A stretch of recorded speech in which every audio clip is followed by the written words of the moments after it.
بسم الله الرحمن الرحيم الحمد لله والصلاة والسلام على رسول الله محمد ابن عبد الله وعلى آله وصحبه وموالاه ومن استنى بسنته واتبع هداه أما بعد السلام عليكم ورحمة الله وبركاته فحياكم الله أهلا وسهلا ومرحبا بيالله ودنا يتكبراتشو ታዳሚዎቼ በያላችሁበት ሰላም ሁኑልን።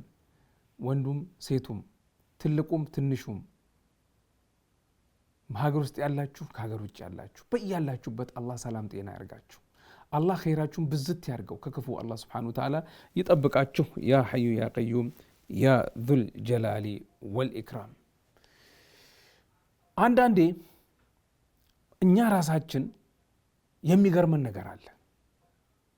ስለ ራሳችን ይሁን ስለ ሌላ ሰው ይሁን፣ እስቲ በሌላ ሰው እንውሰደው። ይሄው ምንድነው? አንዳንድ ሰው ብትመክረው በአንድ ቀላል ነገር ላይ አይሰማህም፣ አይረዳህም፣ ንቅንቅ አይልም፣ ፍንክች አይልም። ለምንድነው ብለን ጠይቀን እናውቃለን? ራሳችንን ማለት ነው፣ ሰውየውን አይደለም። ብትመክረው እሺ አይልም፣ ብታደርግ ብታወጣ ብታወርድ ምን ብትል የለም። ምንድነው ሰበቡ ብለን እናውቃለን? ከምን የተነሳ ነው ብለን እናውቃለን? ጠይብ፣ አንደኛ ችግሩ ከኔ ከራሴ ሊሆን ይችላል፣ ከመካሪው ማለት ነው። ችግሩ ከመካሪ ሊሆን ይችላል። ብዙ ጊዜ አይከሰትም፣ ይከሰታል ግን። ሁለተኛው ከሚመከረው ሰው ነው፣ ከሚገሰጸው ሰው ነው ሊሆን ይችላል። ለዚህ ሲባል ምንድነው የሚያስፈልገን? መጀመሪያ ራሳችንን መፈተሽ። ተመልከቱ፣ ሰሃቦች ዲን አልእስላምን አሰራጩ፣ በየሀገሩ አዳረሱ። ከምን የተነሳ ነው? አላህን ይፈሩ ስለነበር፣ ሐዲሱን ይተገብሩት ስለነበር። እዚህ ጋር ነው ነገሩ። ይተገብሩት ስለነበር፣ መናገር ብቻ ሳይሆን ይተገብሩት ስለነበር፣ ተግባራዊ ያደርጉት ስለነበር፣ ይሰሩበት ስለነበር፣ ቁርአንን ይረዱት ነበረ፣ ይተገብሩት ነበረ። እንደዛው ሁሉ የሰዎችን ሐቅ ያደርሳሉ፣ ተግባራዊ ያደርጋሉ። ማለትም ራሳቸውን ፈትሸዋል ማለት ነው። እኛስ እንደዛ ሆነናል ወይ? ይሄ ጥያቄ ለራሴ የምጠይቀው ጥያቄ ነው። እናንተም ራሳችሁን ጠይቁ ይሄን ጥያቄ። ምን ይባላል መሰላችሁ? በአንዳንድ አባባሎች ውስጥ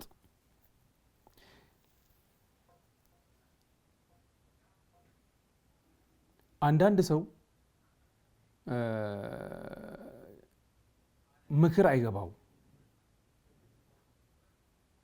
ምክር ፍንክች አያደርገውም፣ ንቅንቅ አያደርገውም። ለምንድን ነው? ምክር የሚቀበል ልብ ስለሌለው። ምክር የሚቀበል ልብ ስለሌለው። ለምን? ሶስት ነገሮች አካበው ይዘውታል፣ ክብብ አድርገውታል፣ ውስጥ አስገብተው ፍንክች እንዳይል አድርገውታል። አንደኛው ኢብሊስ ሸይጣን፣ ሁለተኛው ነፍስያው፣ ሶስተኛው ምናልባት ካለ መጥፎ ጓደኛ ወይ ደግሞ መጥፎ ባህሪ ወይ መጥፎ ሱስ ንቅንቅ አደረጉት። በቃ እነዚህ ማሸነፍ አልቻለም። እነዚህን ካሸነፈ ይቀበላል። አላህ Subhanahu Wa Ta'ala ከነሱ ያደርገን። መሆን ያለበት መጀመሪያ በማደርገው ነገር ላይ በመመክረው ነገር ላይ ለራሴ ያ ነገር ተጽዕኖ ያሳደረብኝ መሆን፣ የሚያስረዳ አንደበት ሊኖረኝ ይገባል። አላህን የሚፈራ ንጹህ የሆነ ልብ እንዲኖረኝ ጥረት ማድረግ። እንደዛ ካረኩ ወላሂ ብዙ ሰዎችን በመክር ሁሉም ሊቀበሉኝ ይችላሉ። ስለዚህ መፈተሽ ያለብኝ መጀመሪያ ራሴን ነው ማለት ነው።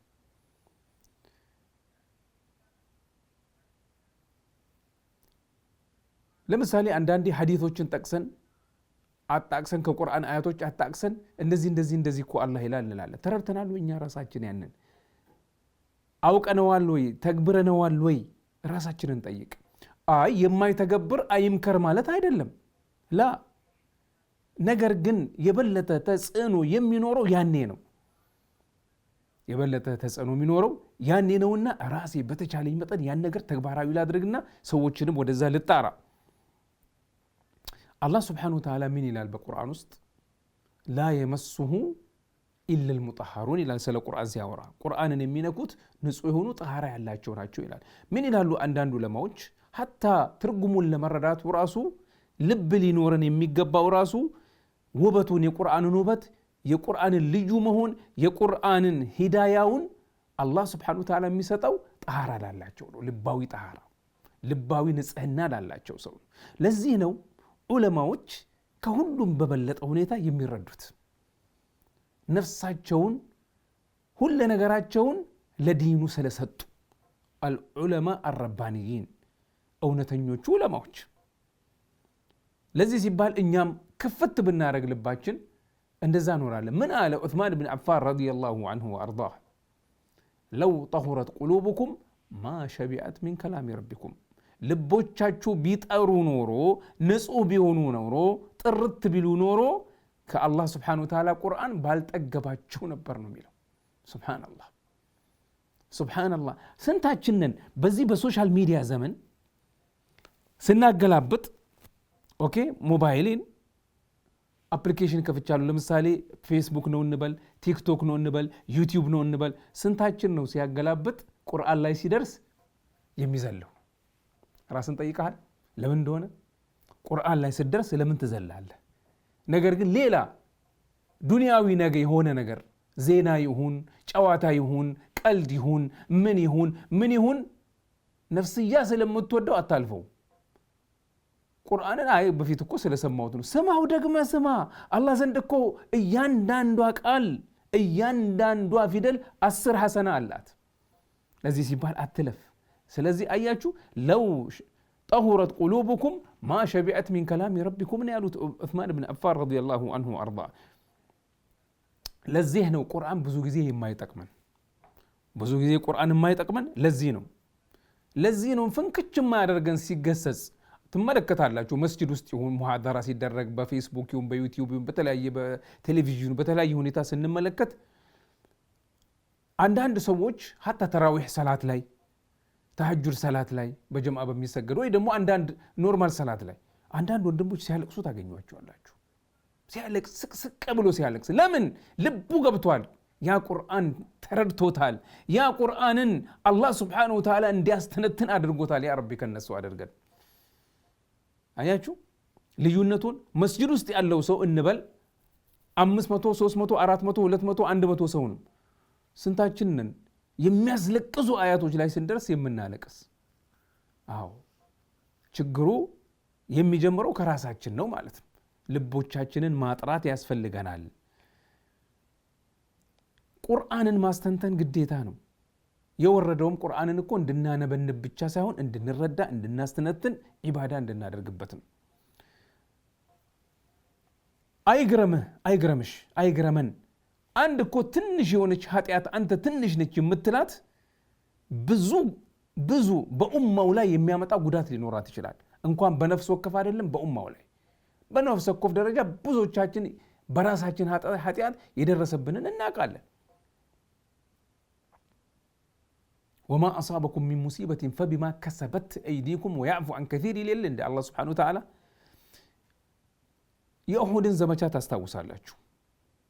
የኡሁድ ዘመቻ ነቢ ሰለላሁ ዐለይሂ ወአሊሂ ወሰለም የተወሰኑ ሰሓቦችን ጀበል ሩማ የሚባለው ኮረብታ ላይ አደረጉና ፍንክች እንዳትሉ አሏቸው።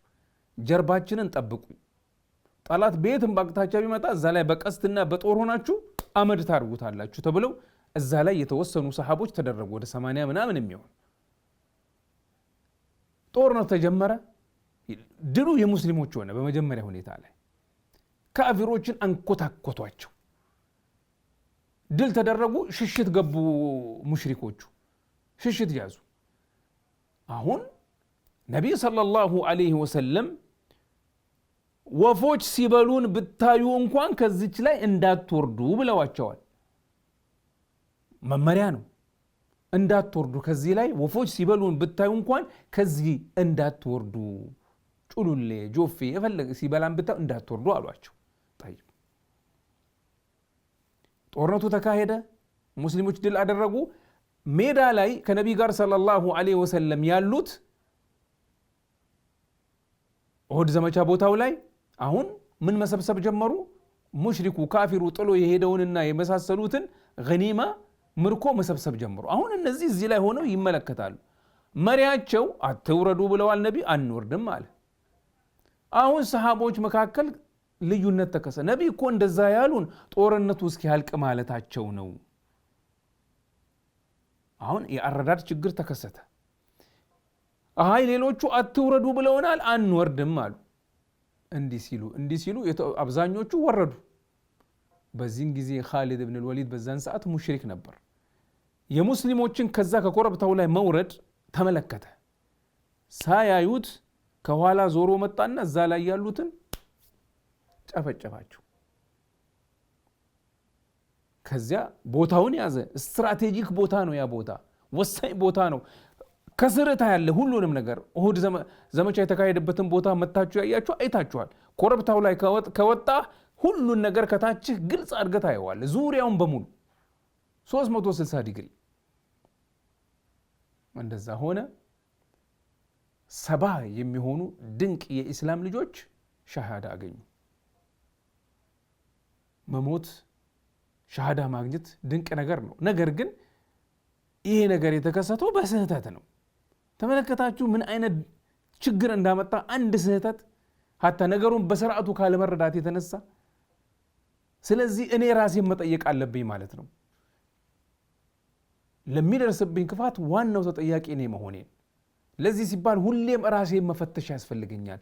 ሁሌም ራሴን ልክ እብን ዑመር እንዳሉት ሓሲቡ ቀብለኩም ቀብለ አን ቱሓሰቡ፣ ሁሌም ራሳችንን መፈተሽ ወዚኑሃ ቀብለ አን ቱዘኑ እንደተባለው ማለት ነው። ለዚህ ነው አላህ ለባሮቹ የሰጠውን ኒዕማ አይቀይረውም ምን ካልሆነ በስተቀር፣ እኛ እንዲቀየር ሰበብ ካልሆነ በስተቀር። እኛ ከለወጥን አላህ ይለውጥብናል። ወደ ተሻለ ከተለወጥን አላህ ወደ ተሻለው ያሸጋግረናል። ወደ ክፉ ከተሸጋግረን አላህ እንደዛ ወደ ክፉ ይለወጥብናል። ነስአሉላህ ሰላመተ ወልዓፊያ። ለዚህ ነው ልባችንን ሁሌም ማጽዳት አለብን። ከዚህ በፊትም አውርተናል ስለ ልብ ጉዳይ። ልክ ጥርሴን በመፋቂያ እንደማጸዳ ሁሉ ጥርሴን በመፋቂያ አጸዳለሁ። አሁን በአምስቱ ሰላቶች ጊዜ ከውዱ በኋላ በተለያዩ ምግብ ከበላው በኋላ ይሁን በተለያዩ ጊዜ አጸዳለሁ። በጣም ያጸዳል። አፍና ጥርስን፣ ምላስን፣ ድድን ያነጻል፣ ጉሮሮን፣ ጨጓራን፣ ብዙ ጥቅሞች አሉት አይደል? አዎ። ተውባ ደግሞ ከዛ የበለጠ ልብን ያጠራል። ልብን ያጠራል፣ ንጽት ያደርጋል። ሁሌ ወደ አላህ ከተመለስክ፣ ሁሌ አላህን ካስታወስክና ወደ አላህ ከተመለስክ ልብህ ጥርት ይላልና ይችን ልብ ነቢ ሰለላሁ ዐለይሂ ወሰለም አላፊን እነ ፊል ጀሰድ ሙድጋ ኢዛ ሰለሐት ሰለሐል ጀሰዱ ኩሉ ወኢዛ ፈሰደት ፈሰደል ጀሰዱ ኩሉ አላ ወሂየል ቀልብ ነው ያሉት። በሰውነት ውስጥ አንድ ቁራጭ ስጋ አለች። እሷ ከተስተካከለች ሰውነት ሁሉ ይስተካከላል። እሷ ከተበላሸች አካል፣ ገላ፣ ሰውነት በሙሉ ይበላሻል። እሷም ልብ ነች ነው ያሉት። ልባችንን ሁሌ እናጽዳ፣ ልባችንን እንጠብ። ሁሌም ምክር ተቀባዮች እንሁን። አንድ ሰው በደግ ከመከረኝ ልስማ፣ ልቀበል፣ በደግ እስከ መከረኝ ድረስ። ካልሆነ ደግን ምክርን ማልቀበል ከሆነ ልቤ ይደፈናል። እንዳትረሺ ልብህ ድንጋይ ይሆናል። ስለዚህ እንጠንቀቅ፣ ልባችንን እናጽዳ። አንዳችን ሁሌም ራሱን የሚፈትሽ መሆን አለበት። ሁሌም ራሳችንን መንፈትሽ እንሁን። አላህ ስብሓነሁ ወተዓላ ከድንቅ ባሮቹ ያድርገን። ሁሌም ራሳቸው የሚፈትሹ፣ ሁሌ ራሳቸውን የሚገስጹ፣ ሰው ሳይገስጸን በፊት፣ ሰው ሳይመክረን በፊት ራሳችንን የምንመክር፣ ሁሌ ማታ ይሁን ጠዋት ይሁን ራሴን ላስታውስ። ምን አይነት ሰው ነኝ እኔ? ምን አይነት መሆን አለብኝ? ምን አይነት የአላህ ባሪያ መሆን አለብኝ ብዬ አላህን ቶባ እየለመንኩት ነቢ ሰለላሁ ዐለይሂ ወሰለም በአንድ መጅልስ በአንድ ቦታ ላይ ሆነው እስከ 70 እስከ 100 ጊዜ ኢስቲግፋር ያደርጋሉ አላህ የታረቀላቸው ባሪያ ሆነው ሲያበቁ። እኛ ታዲያ ከዛ የበለጠ ወደ አላህ መመለስ አለብን፣ ልባችንን ማጽዳት አለብን። አላህ ይወፍቀን፣ አላህ ያግራልን። ጀዛኩሙላህ ኸይረን ወባረከላሁ ፊኩም። አላህ ኸይሩን ይወፍቃችሁ፣ ከክፉ ይጠብቃችሁ፣ ተውባውን ይለግሳችሁ፣ ሁሌም ንጹህ ልብ ሊስጠን። ያ ሐዩ ያ ቀዩም ያ ዘል ጀላሊ ወልኢክራም። ሃዛ ወላሁ ተዓላ አዕላ ወአዕለም። وصلي اللهم وسلم على نبينا محمد وعلى آله وصحبه أجمعين وجزاكم الله خير وبارك فيكم والسلام عليكم ورحمة الله وبركاته.